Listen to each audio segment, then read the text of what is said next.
I spent $67,000 on my sister's wedding, but she ripped up my invitation right in my face. She told me, I only used you to pay for it. I don't need you anymore. My name is Matt Ross. I am 32 years old, an architect with my own firm, and I grew up being the second choice. The sun who didn't shine quite bright enough compared to my younger sister, Sophie. She was the golden child. When Sophie was evicted, my parents guilt-tripped me into letting her live in my apartment. Family helps family, my mother said. Or are you going to let your little sister end up on the street? Sophie moved in with an attitude, treating me like a servant, but after 2 weeks, something shifted. She started cleaning. She cooked my favorite meals. She told me she wanted a real sibling relationship. I was starving for that connection. So I bought it.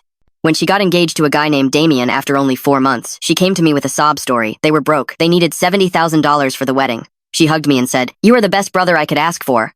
So, I paid. I spent $67,000 covering the venue, the catering, the honeymoon, everything. I finally felt like I had a family. But 2 weeks before the wedding, she turned cold again. She stopped cleaning, stopped being nice, and told me my job was boring. On the wedding day, I arrived at the venue an hour early, dressed in my best suit. At the entrance, the hostess stopped me. "I'm sorry, sir, but you are not on the list." "That's impossible," I said. "I am the bride's brother. I paid for this wedding." Then Sophie appeared in the $5,000 dress I had bought her. She looked beautiful and completely cold. "You aren't on the list because you aren't invited," she said, looking me straight in the eyes. "That invitation you have is a prop. I gave it to you so you wouldn't make a scene before the wedding." I stood there paralyzed. "Sophie, what are you saying? Do I need to spell it out?" She scoffed. "It was all a lie. I needed money. Mom suggested the strategy make you feel loved for once, and you'd do anything. And it worked perfectly. I never liked you, Matt.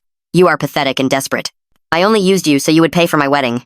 She snatched the invitation from my trembling hands. Right there, in front of security and the guests, she ripped it into tiny pieces and threw them at my feet. "I don't need you anymore," she said. "Get out." The world went silent. All I could hear was my heart breaking, but then, through the pain, something else emerged. Clarity, rage. "Perfect," I said, my voice surprisingly calm. "But you forgot one small detail." "What?" she asked impatiently. "You still live in my house. All your stuff is in my house. I pay for your phone, your credit card, everything. And also," I pulled out my phone. "The honeymoon I paid for, the flights, and the catering. All paid for with my cards. All under my name." I saw the first flash of panic in her eyes. "From this moment on," I continued, "you are out of my house. Your things will be on the street. Your credit card is frozen. And this wedding you wanted so badly?"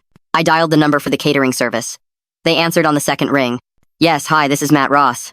I need to cancel the service for today." Sophie screamed, lunging for the phone. "No, you can't do that!" Full story on channel, link below.